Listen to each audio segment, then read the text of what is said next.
Para pemain kalau kalau mau latihan tuh ada guidance-nya lah, ada guidance-nya. Bukan berarti nggak boleh coach ya. Coach, curhat naon deh ya. Jadi ada beberapa pemain saya gitu, nggak semua.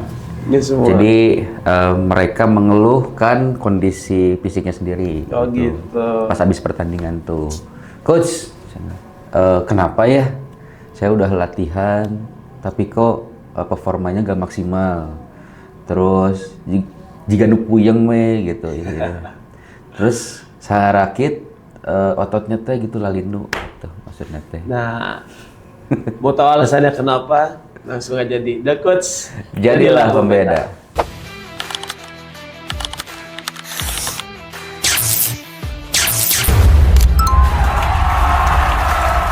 Nah, lanjut Coach. Nah, jadi Tuh, gimana tuh? sebenarnya mah saya mengapresiasi dulu tuh pemain yang memang pengen berkembang, selalu berkembang gitu. Hanya untuk berkembang di dalam konteksnya olahraga itu tentu perlu pengetahuan gitu. Jadi pemain ini tuh sebenarnya tuh punya niat yang bagus. Tuh, Coach. Ya. Jadi beberapa pemain, aduh saya pengen lebih cepat berkembangnya dibanding pemain-pemain yang lain, Latihan gitu kan. ekstra. Latihan ekstra, apalagi misalnya di depan mata itu ada Elite Pro Academy, mereka pengen membuktikan lah, gitu. Hanya saja latihan yang mereka jalani itu selalu berat, gitu, selalu berat. Terus dalam 1 minggu tidak ada rest. Nah, ini yang menjadi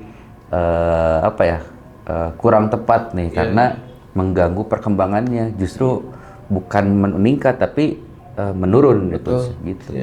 Karena biasanya kan di akademi juga sudah mempunyai program sendiri kan. Benar. Apalagi di akademinya kita kan latihan 5 kali. 5 kali. Ya, latihan 5 kali. Kalau didengar cerita Coach, salah satu pemain latihannya hampir tiap hari, berarti itu bukan hampir tiap hari, tiap pagi hari. dong, berarti. pagi sore. Oh, gitu. hampir satu hari itu 2 kali lah ya. Satu hari itu bisa sampai 2 kali. Ya tadi ya, secara intensitas tinggi terus. Ketemu di program yang mungkin Coach lakukan sekarang. Ya, tracknya gitu ya. Lagi peningkatan lah, lagi peningkatan pre-season ya. Pre-season. Biasanya kalau pre-season kan peningkatan kondisi fisik, yang individual skill ya kan, pemahaman bermain. Itu kan pasti membutuhkan energi ataupun kondisi fisik yang prima kan. Iya, benar. Ketika nanti masuknya di akademi. Nah, berarti setiap latihan itu coach lihat tuh gimana tuh pemain. Misalnya pasti coach kelihatan tuh, pemain nih kayak yang diberikan materi sama coach RH, akhirnya pemain ini kayak nggak maksimal, kayak apa ya, ngelakuinnya kayak kepaksa banget atau capek banget kelihatannya. Gimana tuh? Nah, jadi sebenarnya kalau saya ngelihat itu kan memang kalau saya lihat di Instagram mereka latihan gitu, latihan mandiri. Saya mah is okay aja, biarin aja dulu gitu. Ya, saya kan nggak bisa ngejudge bahwa itu latihan berat atau ringan kan. Nah, itu dia. Kalau di sosial media ya udah gitu, selesai. Tapi beberapa kali itu sering gitu. Ada yang tiba-tiba sakit gitu kan. Memang yang namanya penyakit ya siapa yang ini. Tapi kan bisa kita minimalisir dengan makan yang bagus, istirahat yang bagus, pencegahan. Terus ada yang tiba-tiba cedera. Gitu. Tiba-tiba cedera itu bukan karena bukan karena benturan, karena apa. Ini katanya pas lagi istilahnya pas lagi cooling down, stretching, tiba-tiba cedera. Kok bisa gitu? Ya. Jadi kan itu sesuatu hal yang yang ini kayaknya ada masalah nih. Iya. Gitu. Ya saya diemin dulu, udah mah sering sakit gitu kan, tiba-tiba sakit, tiba-tiba cedera, tiba-tiba linglung. Saya tanya lagi, dianya curhat kan. Linu-linu nggak otot-ototnya? Iya. Terus latihan seminggu berapa kali? Bisa sampai 7 kali. Pagi sore. Nah, di situ kan saya bisa ambil kesimpulan. Jadi yang namanya overtraining, fatigue ya. Fatigue gitu. Iya. Ya kan sebetulnya kalau pemain tidak diberikan educate sama kita, ya pemain akan terus seperti itu, dan yang akhirnya ambisinya dia buyar tuh Coach. Iya, benar. Yang ditakutkan justru oke lah tadi kalau memang lagi calling down tiba-tiba ketarik lah gitu. Ketarik.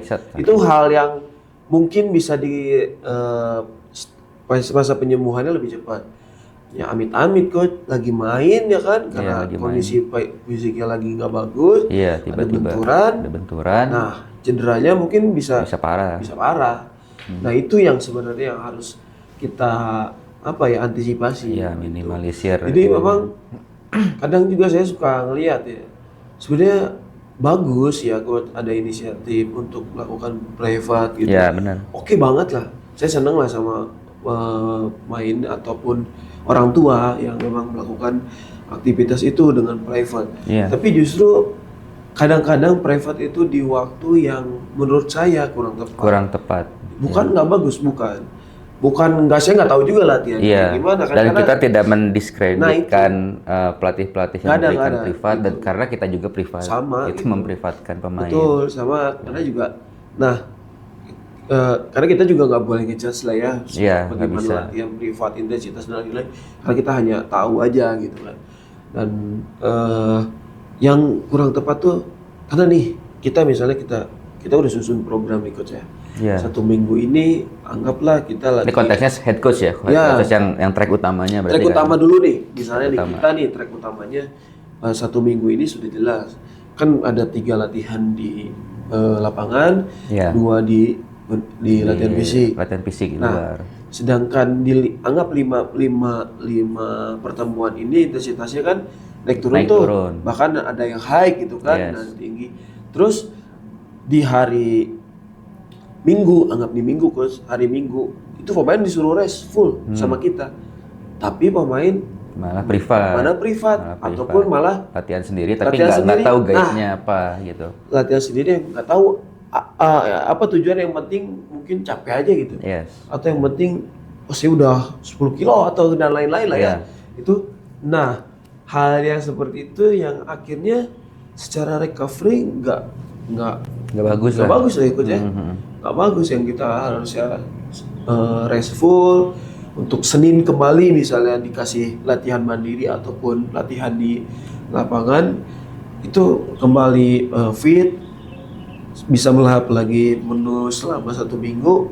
Ya akhirnya 1 minggu itu malah dipakai latihan lagi yang fatigue, capek, ya akhirnya tuh tadi aku Sarah bilang sakit tiba-tiba. Justru performanya menurun. Tiba-tiba mungkin cederanya yang bukan pas latihan. Bukan pas latihan. Tiba-tiba di rumahnya atau lagi ngapain lah ya. Gitu. Jadi ya sebenarnya juga kan dalam sport science juga sudah ada guide-nya karena itu kan based on research kan. Iya, betul. Misalnya nih, kita kalau latihan berat itu kan minimal 24 jam sampai 48 jam tergantung benar-benar beratnya segimana gitu. Nah, jadi coach kan untuk latihan sendiri itu sebenarnya udah ada risetnya dari sport science kan gitu. Jadi di saat kita melakukan latihan itu pasti akan timbul kelelahan. Tapi karena konteksnya latihan, nanti itu dia akan naik lagi dari posisi sebelumnya. Nah, nanti akan ada diagram nih di sini ya. Ini nih. Nah, jadi kita melakukan latihan nih di sini. Nah, habis itu akan ada recovery atau penurunan performa. Itu mah sudah pasti. Tapi nanti akan naik lagi. Yang awalnya di sini jadi di atasnya. Gitu. Artinya performa kita akan lebih meningkat. Gitu. Hanya kalau misalnya kita sudah latihannya di sini, terus ada penurunan performa karena latihan sebelumnya, tapi dikasih latihan lagi di sini, itu nanti akan terus makin turun. Tapi kalau misalnya stagnan, latihannya ya di situ-situ aja, ya stagnan juga performanya gitu. Nah, jadi buat teman-teman pemain ataupun pelatih, jadi guidance ini yang memang perlu kita perhatikan. Iya. Nah, kalau dari Coach Abil sendiri kira-kira ada gambaran nggak? Misalnya atau ada yang nanya, Coach, berarti dalam seminggu kalau misalnya saya mau latihan nih, intensitas berat ringannya itu perlu waktu recovery berapa jam nih? Karena kan kita tadi sudah bahas nih latihannya di sini dan ada recovery penurunan performa. Betul. Nah, sehingga pas di peaknya di sini harus latihan lagi. Nah, itu tuh berapa jam? Pernah? Jadi ya kalau penyederhanaan aja dari recovery itu biasanya kalau memang latihannya berat ya 24 sampai 48 jam Coach. Ya, 24 sampai 48 jam. Ya kalau latihannya sedang itu 24 jam lah. Iya, 24 jam maksimal. Tapi juga kita bisa mengukur dari misalnya kita sudah latihan berat, besoknya anggaplah rest total ya misalnya. Yeah. Rest total, dan Seninnya kita lihat juga recovery melalui latihan ringan. Ya, kan? pasti latihan ringan. Latihan ringan ya kita bisa dengan rondo, melihat sambil kita lihat tuh si raut mukanya, raut muka pemain. Yeah. Terkadang memang kalau di akademi ataupun SSB itu agak complicated deh, apalagi waktu di masa-masa sekolah tuh. Benar-benar. Ada sekolah. latihan juga di luar. Nah, itu dia. Masa-masa sekolah yang mungkin ya anggap ya kita lagi intensitas tinggi, besoknya rest nih. Ya. Seninnya anggap ya hari lusanya berarti latihan. Ternyata anak ini paginya ada olahraga. Yang udah otomatis kita juga pernah ngalamin olahraga itu karena kita sebagai pemain sepak bola ataupun kita yang berkecimpung lebih di dunia olahraga pasti akan mengeluarkan kemampuan lebihnya. Iya, benar. Ya, jadi kondisi fisiknya lebih lagi. Kepancing jadinya. Seneng nih sama olahraga ini jadi kepancing. Betul. Jadi heart rate-nya naik tinggi.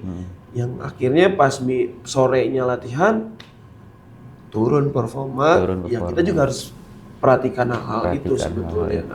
Ya recovery yang sering saya lakukan ya 1 minggu itu sebenarnya bagusnya 48 jam sih. 48 ya, kalau jam. Ini ya kalau yang berat ya 48 jam ya di 24 jam terakhir itu kita sudah mulai latihan ringan lah, stretching atau dinamis dengan jogging itu kan penting ya. Recovery aktif berarti. Recovery aktif.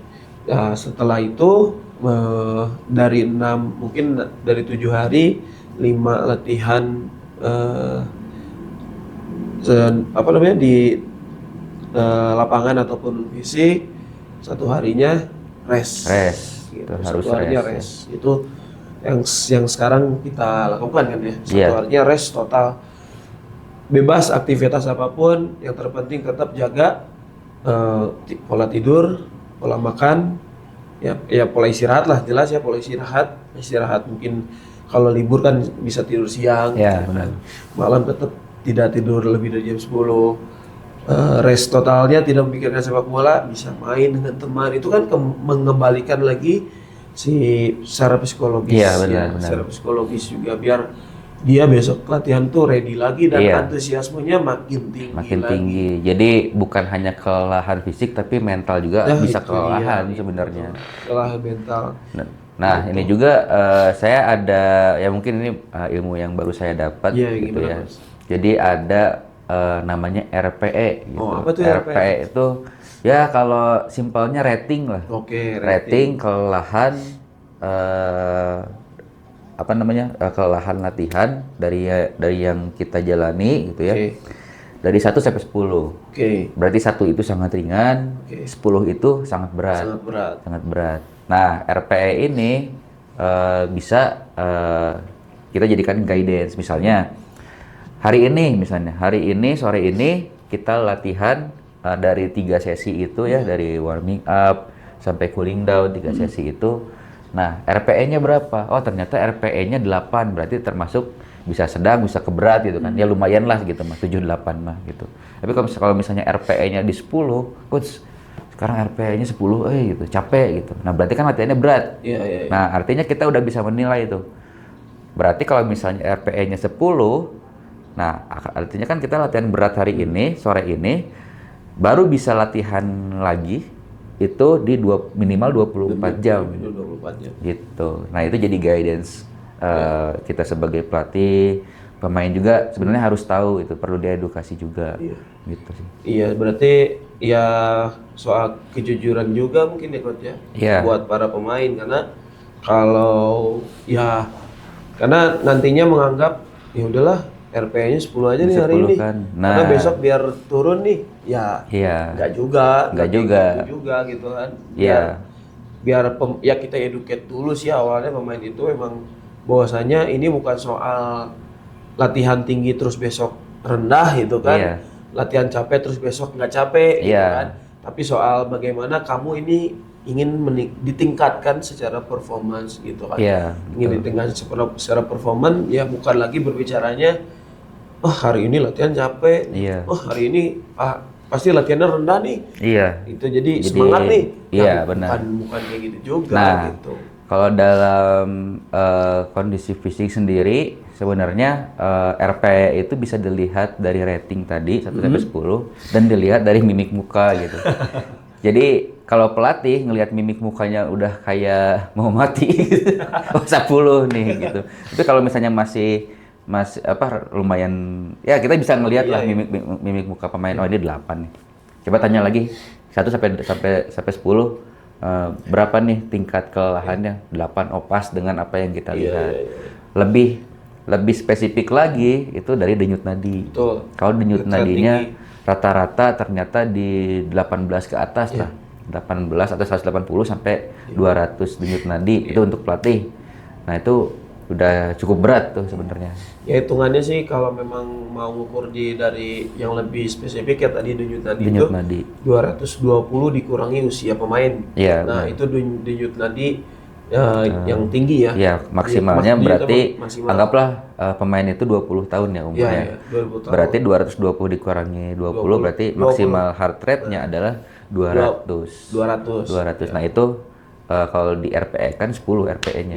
Gitu. Kalau latihannya sampai denyut nadi 200. Jadi sebenarnya ya kita juga kan selalu ngecek denyut nadi dengan ceknya kan 220 kurangi usia plus nanti dicek selama 6 detik kan dikali 10 gitu kan. Itu nanti nemuin tuh si latihan itu apakah intensitasnya pas gitu ya, atau di dalam program gitu kan. Over. Ya kan. Itu juga harus dicek. Apakah kadang kita suka nemuin ya pemain yang ternyata over dari yang denyut nadi maksimal. Kita tanya dulu. Kamu hari ini ngapain aja? Nah, itu suka tanya juga saya tuh. Pagi ini kamu ada olahraga apa enggak di sekolahnya? Ya coach, ada olahraga. Atau enggak? Enggak ada nih tiba-tiba. Malam tidur jam berapa? Nah, tidurnya tuh malah udah tuh. Pada saat-saat Piala Dunia kayak gini. Aduh. Orang-orang pada pengen nonton Ronaldo, siapa? Yang mainnya tuh jam 12, bukan mainnya jam 12, ditayangkannya jam 12, jam 1, jam 2.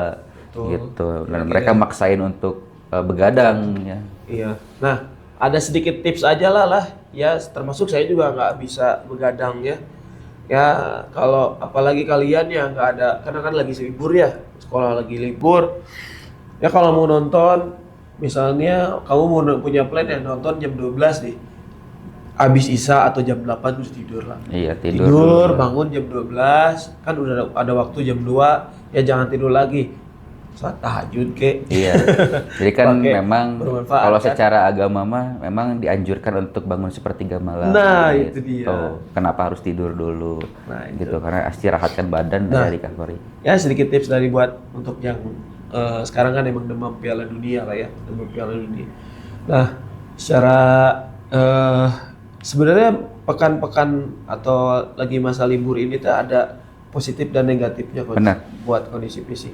Satu, ya sekarang memang Piala Dunia juga, ya kan banyak pemain yang memang memaksakan untuk nonton di jam yang ditentukan. Terus yang keduanya, kita sebenarnya secara kondisi fisik bisa meningkatkan kalau memang programnya jalan. Nah, itu jadi para pemain kalau mau latihan tuh ada guidance-nya lah, bukan berarti nggak boleh ikut ya.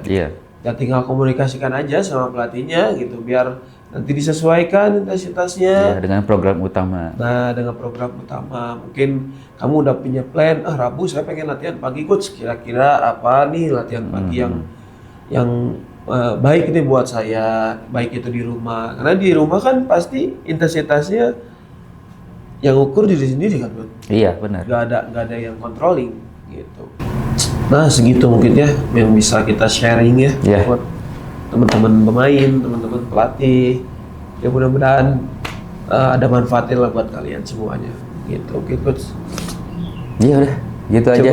Cukup ya. Gitu dulu. Nanti kalau ada permasalahan silahkan komen di bawah, nanti kita coba bahas ya. Iya, sharing-sharing aja kita ya. Siapa tahu ada pelatih yang memang punya pengalaman di luar, ya pokoknya di dalam sepak bola lah, dalam sepak bola, luar sepak bola, pemain juga sama, gitu kan. Langsung aja drop komentar di sini ya di bawah.